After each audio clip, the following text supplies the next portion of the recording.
Steve and Dan have been out foraging for materials to help repair the ship when they come upon a couple of dangerous-looking giants.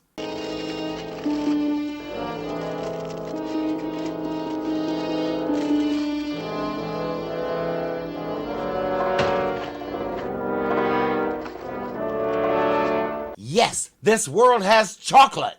They can use some of that foil in the ship if they can get it without being spotted. Unrolling it is just a tad more difficult for them than it was for the giant because to them it's sheet metal. Still, they managed to get a decent-sized piece. Is it? It's lead foil, all right. Lead foil? That is a thing in our world, and as you might expect, it's mainly used for radiation shielding. That's what our heroes want to use this for. But as far as I can tell, nobody on Earth ever wrapped their candy bars in lead foil. Apparently on this world they do. Lead in close proximity to their food explains a lot of things.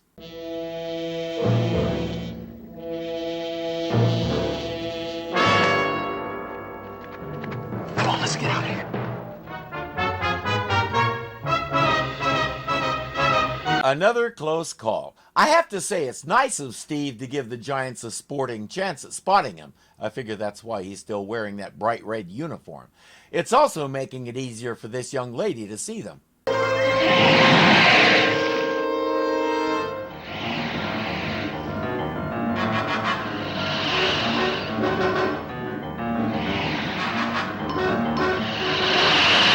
There's a small hole nearby. To them it's a cave, and they hide in it. Which is scarier, the giants or the bug? Forget about them. We have more important things to do. Well, there's a reward out for little people. The government will pay good money for them.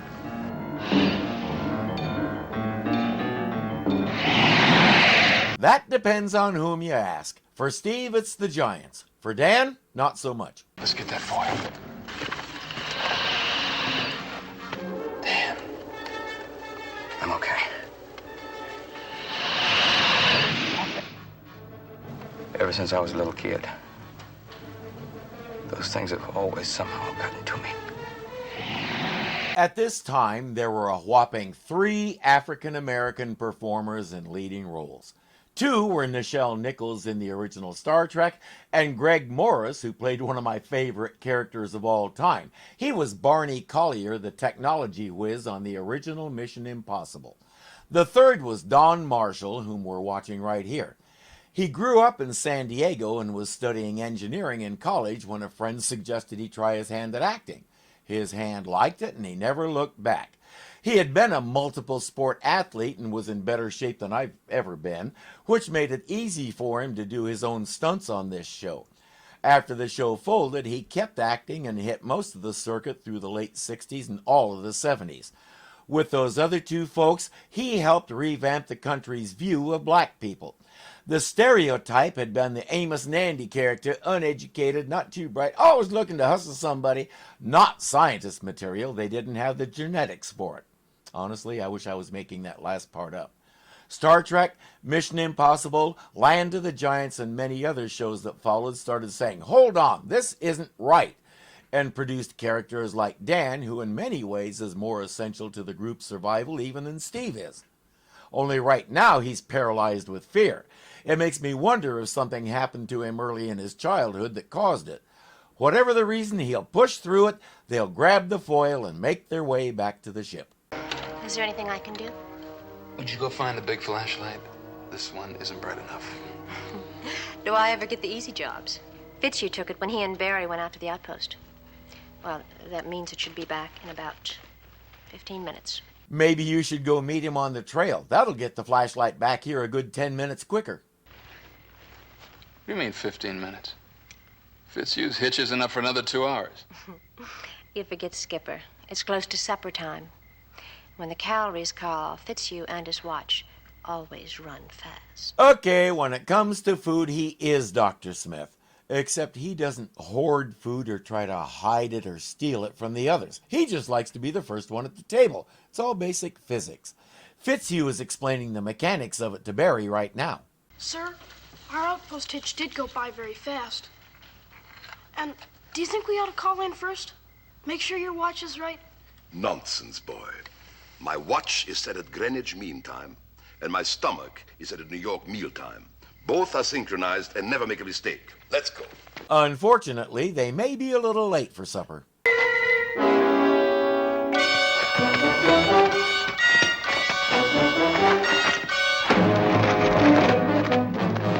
Marcus, they'll kill him.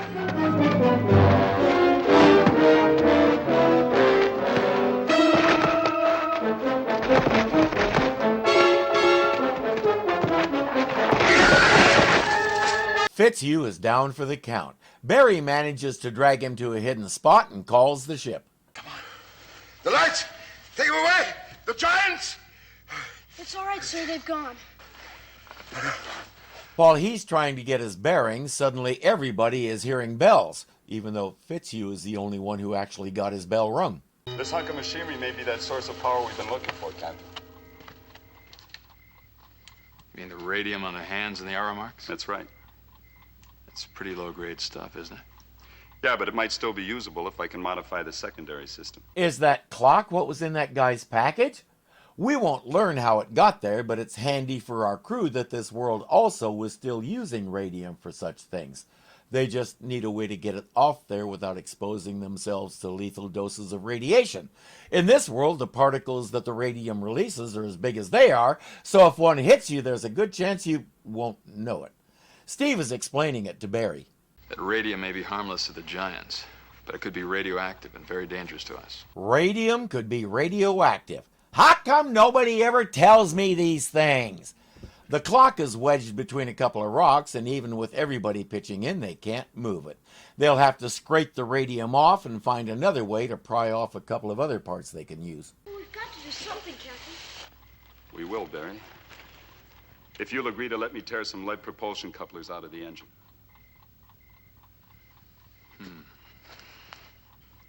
It's a risk. All right. You handle the salvage operation. I'll contact Dan and Betty back at the ship. We're going to need some equipment. He needs them to put the radium in so they're protected while they transport it. Why can't they just fold some of that foil they grabbed into a couple of containers and not have to tear the engines apart? He'll send everybody else back to get the equipment and tools. And he does mean everybody. Mr. Wilson, I'm still convalescing. Betty's there to help him.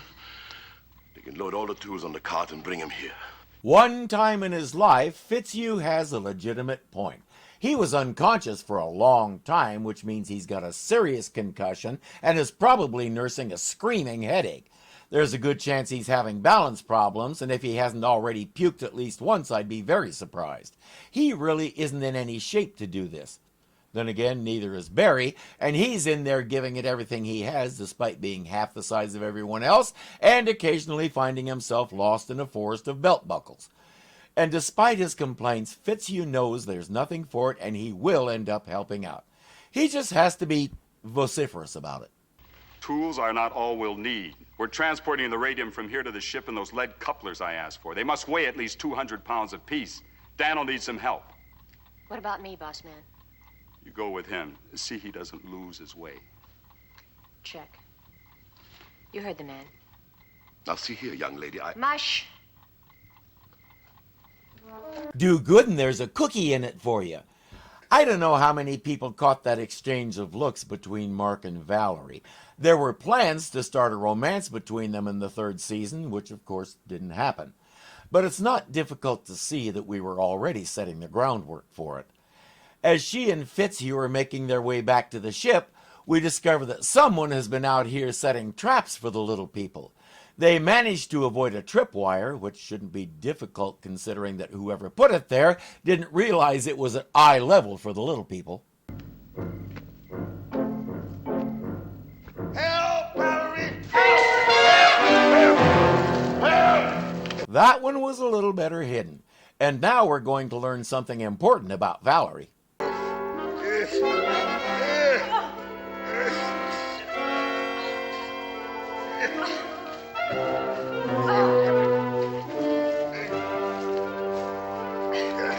She is a lot stronger than she looks. She has also come a long way from the pampered actress who thought the sun rose and set on her popularity. They've built themselves a nice cart out of a sardine tin and some bottle caps, and they've got it loaded with as much of the radium as they dare go for during the day. They'll cover the clock with some leaves, go hide, and wait for nightfall so they can finish. While everyone else helps drag the cart back to the ship, Steve and Mark go looking for something to hide the clock with. But about the time they find some nice big leaves, a couple of giant scientists pull up and start unloading equipment. You can tell they're scientists because they both have lab coats. It looks like some kind of sound detector. It's crude, but it's probably very effective. Let's make a run for it. Yes, they're setting up a super sensitive sound detector, so let's make as much noise as we can so they can calibrate the machine. We're so helpful we can't stand ourselves sometimes. What if they find the clock? If you camouflage it well, those monstrous creatures won't be able to see it, will they? They don't have to see it. They have a sound detector and that clock is still ticking. If they do find it, I'm not sure why they'd care. They're looking for little people, not discarded household items. Even so, the group starts brainstorming ways to stop the clock. They finally settle on mud. That idea came from Chipper because he found a puddle somewhere and rolled in it. The mud he found dries almost as hard as rock, so if they can pry the hands off the clock and dump some mud down it, it should dry hard enough to stop the mechanism. Steve, Dan, and Mark will work on getting the hands off the clock, while Betty and Valerie go find Chipper's mud hole with a nice little container to carry some in. Barry and Fitzhugh will stay and guard the cart. They'll look down on Fitzhugh for always taking such assignments, but once again, I have to point out that this time he has a legitimate reason. A concussion is nothing to screw with, and he got a hard one. They need to allow him at least 2 weeks to recover. Too bad they don't have that luxury. The thing is, Fitzhugh understands that and accepts it. He has to make his dislike known, but unlike Zachary Smith, he'll put his back into the task when it's necessary and won't shirk. Still, if it's possible to avoid the heavy lifting. Doesn't it kind of bother you, Mr. Fitzhugh? Doesn't what kind of bother me? Well, the way everybody else went out on a dangerous mission, and we didn't. On the contrary. By remaining here, you and I are serving all humankind. He spins a yarn about how they have the best perspectives on this place. Barry is the youngest and Fitzhugh is the oldest. Okay, he said wisest, but I'm sure he just misspoke. Anyway, it's their duty to stay alive and safe so they can give a thorough report on this place to Earth when they get back. Yes, indeed, boy. It is our duty to survive. For mankind. Yes, sir. I just hope mankind will be proud of us after we've done it. I've been talking about how Alexander Fitzhugh isn't Zachary Smith, and now we're seeing that Barry Lockridge is not Will Robinson. Specifically, he's not buying it.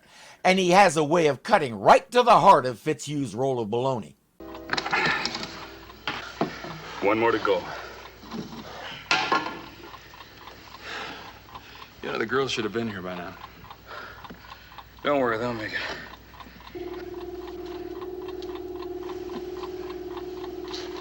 Sounds like some kind of 60-cycle hum. For an engineer, Mark doesn't know his frequencies. To begin with, there are multiple tones happening there. I can hear at least 2, maybe 3. Then there's the fact that a 60-cycle hum sounds like this. Both of the tones I can hear there are way higher. And will you please turn that off? It's starting to make my ears vibrate. Thank you. It's exactly what they're afraid of. That sound detector thing is up and running. One of the giants starts sweeping it over the area and does indeed find the clock.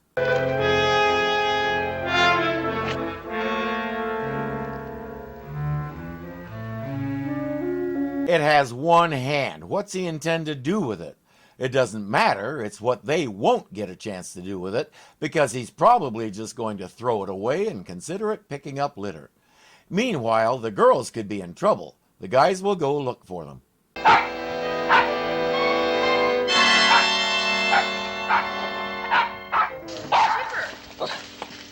Chipper, what's wrong? He's trying to tell us something. He's looking up. I recommend you do the same. Yes, but what? They should have looked up. Now they're in a jar in those guys' tent. At least the jar has a screen top and not just a couple of air holes poked in it.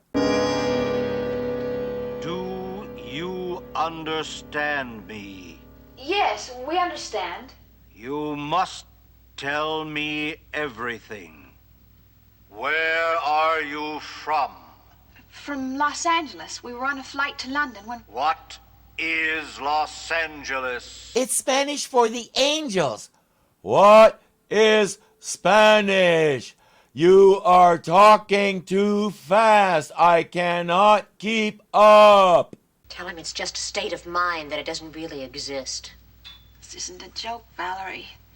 It will be much better if you cooperate. We have others of your species now under observation. Well, good. Tell them hello for us. Did you hear that? We're not the only ones caught in this wild nowhere. Best we can find out, he's lying about that. We are interested in the technical progress of your species. Are you scientists? We're not talking unless you let us out of here. He's not listening. He keeps asking his plodding questions and Valerie keeps saying no. But Betty has an idea. Describe your transportation vehicle and its location. It's a spaceship called a magnetically supercharged skateboard. If you didn't understand what she just said, don't worry. She didn't either. I'm sorry we can't show you where it is, sir. It crashed, and we had to bail out. What others came with you? Others? There are no others. We came alone, isn't that right? Absolutely. It was an all-girl expedition. He doesn't believe them, and with good reason. They're not very convincing. We are searching for others. Don't waste your time, sir. You've got the entire group right here, just the two of us.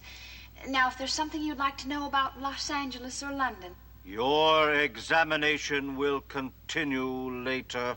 He sets the jar on a table and goes away. Steve has spotted where they are and reports back to the group. They have to rescue the girls, but the jar is on a table right between these guys' bunks. It's going to require some kind of diversion to get them out of the tent.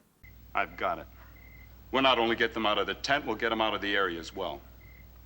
Blow up the sound detector. Wow. Preposterous. While the giants are outside investigating the explosion, we'll be inside helping the girls escape. Yeah, without their sound detector, they'll give up and go back to the city. There's one big obstacle to that. They don't have any explosives. Except they do the hydrogen cells in the ship, which is to say their fuel. Mark can rework one into a small nuclear bomb, and that should do the trick. And if they use one of the cells, their chances of getting home drop to almost zero. Fitzhugh isn't having it. We can't afford to waste one precious ounce of fuel. Would it be a waste if we can save Valerie and Betty, Mr. Fitzhugh? As I said, Barry has a way of cutting through Fitzhugh's verbal smog and getting to the heart of the matter. Fitzhugh is moved, but not enough. He's in favor of sacrificing the women and continuing to work toward getting the ship off the ground. He demands a vote. I vote no. Reluctantly, of course. At least he didn't say, oh, the pain, the pain.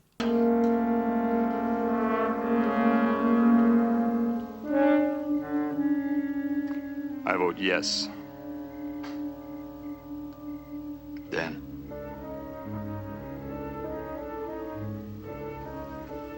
Yes. Funny thing, Dan was the first one who objected to the idea because they couldn't spare the fuel, which is to say he was against the idea until he discovered Fitzhugh was too. I don't think I've ever seen such a severe case of in your face before. Barry? He'll vote with me no. That makes it 2 and 2. He'll vote for himself. To his shock, Barry votes yes. Why he's shocked, I'm not sure, because we've already seen that Barry is probably the most compassionate one of the whole bunch. That's why he hangs out with Fitzhugh. He can tell when someone needs a friend. He's not about to leave any of his friends behind, regardless of the cost. That tells us something important. Fitzhugh has not been paying attention. You're outvoted, Fitzhugh. We take the fuel cell. Fools! Don't count on me for help. They never do. While Mark climbs up one of the device's tripod legs to set the charge, Steve and Dan will scout the tent and figure out exactly what they have to do. They're on a schedule. Mark will trigger the bomb at a set time and they'll be in position to get the women out. In addition to the bomb, Mark has a spool of detonator wire and a battery. Get the bomb in place on a tripod leg, touch the wires to the battery, and kaboom. What are you looking at? I'm trying to think of some way to apologize. For what? For not voting with you. Apologies a little late. You made your decision, I made mine. But you don't look very happy with your decision. He says, I'm fine with my decision, but I'm worried. Those idiots out there are trying to get themselves killed. But I'm forced to remain here, playing the magnificent coward. But who's forcing you? It's not who, it's what. Principle is forcing me to remain here. He says, you understand principle, right? I've explained it to you enough times, so tell me what principle is in this situation. Principle, in the present situation, sir, is we should save our own necks at any cost and let Valerie and Betty go hang. I know he's all grown up now, but I still want to adopt this kid. I want him to teach me how he can be so respectful and deferential while he's tearing someone's heart out of their chest. I'm going to retire. Good night. Your bunk is the other way inside the ship. He's not fooling Barry for a second. Barry shuts Chipper in the ship and heads off after him. And if Fitzhugh didn't expect that, he's really not paying attention. Mark has a problem. One of the giants heard a noise that woke him up. We saw that it was just Valerie shifting in her sleep, but it's enough to make him get up, grab a flashlight, and go look around. Mark has to drop straight down rather than using his rope, and he pays for it with a sprained ankle. Now he can't walk and has to drag himself to safety. But it gets worse.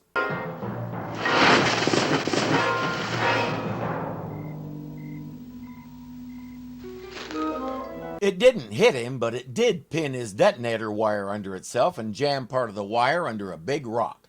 Mark can't get it loose, which means he can't get far enough away to detonate the bomb safely. But help is on the way. It's all right if you didn't want me to know about how you really felt. About helping them, I mean. I understand, Mr. Fitzhugh. Nonsense. I was merely taking a walk.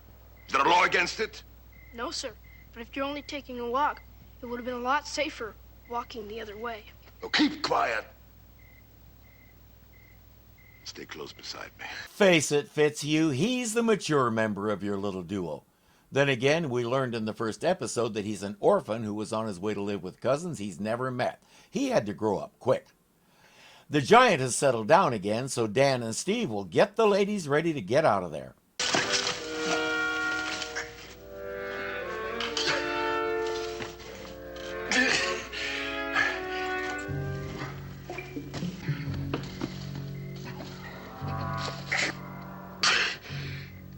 What happened to that big speech of yours, Fitzhugh? The one about every man for himself? Not the best time to start needling him, Mark. You're kind of at his mercy. It's been replaced by another big speech, Mr. Wilson. To it, I'm taking over this job personally. He'll start by having Barry help him move Mark to a safer spot. Then he'll return and go to work on that wire.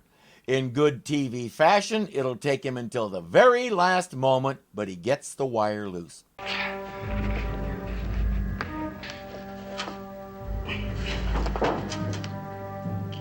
You have your hatchet. Cut through the screen.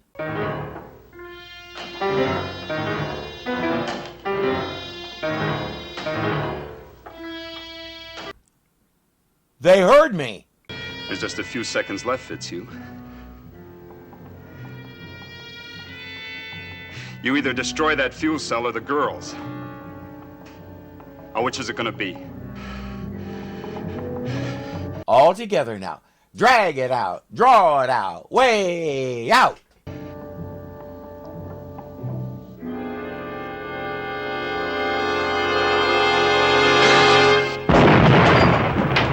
The sound detector is destroyed and our captives are out of the jar and on their way back to the underbrush.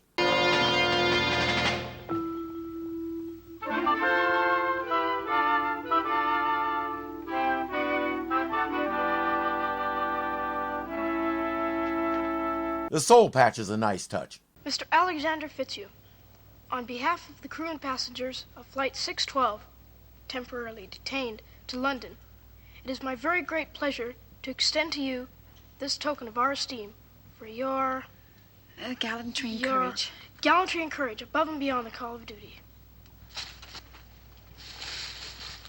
They've fashioned a golden medal that says hero. He'll bluster for a bit, then assure everyone that he'll be there for them.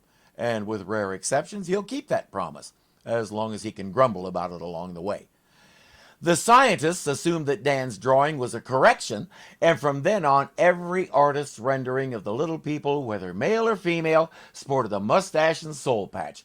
It revolutionized their world's understanding of these creatures. Hey, thanks for watching. If you like what you see, please click the thumbs up. It really does help the channel. If you're not subscribed yet, the button looks something like this. So click it and join our little family. There's a bell there that may or may not actually work to give you notifications when we post something, but it can't hurt to click it just in case. You can also join our Patreon for as little as $2 a month and help me keep expanding and improving the channel. The link is in the description, along with links to a lot of other fun stuff I do. Again, thank you for watching, and I'll see you next time. Off of there without exposing them to lethal... And now we're going to learn... Come on! One word at a time.